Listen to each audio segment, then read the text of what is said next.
High, আমি দেবী।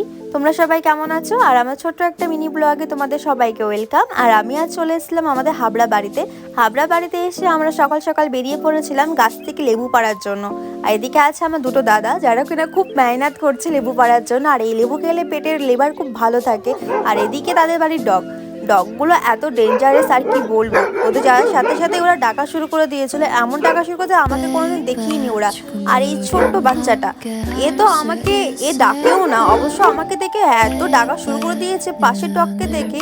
তারপরে আমরা চলে এসেছিলাম লেবু পেড়ে ঘরে। আর এদিকে কাকাও খুব হেল্প করছিল লেবু চোলা দেওয়ার জন্য। তার মাঝে আমি আর দাদা বেরিয়ে পড়েছিলাম একটু মার্কেটের জন্য, যেখানে গিয়ে আমরা কোল্ড ড্রিঙ্কস এবং যা যা লাগবে।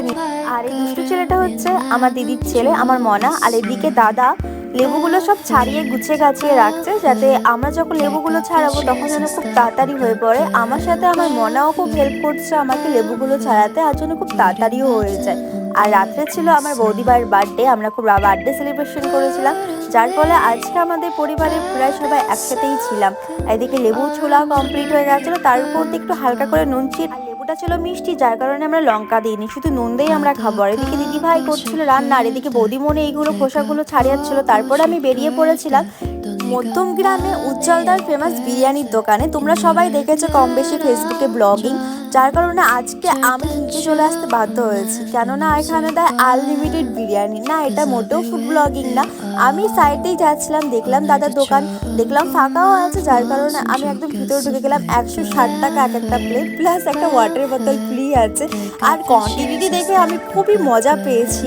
এখানে যেটা আলুর পিস, এটা এত বড় ছিল কিছু বলার নেই। এটা অনেকটা বড়, একটা চিকেনের পিসের থেকে বড় ছিল। আর চিকেনের হাড়টাকে আমি যে ধরতে যাবো, চিকেন হাড় থেকে ছড়িয়ে গেল। ভাবো, এরকম যদি মাটনের পিস হতো আর মাটন থেকে যদি পড়ে আসতো কেমন লাগতো। বেশ, যাই, আজ আমার মিনি ব্লগটা এইটুকুই। কেমন লাগলো আমাকে অবশ্যই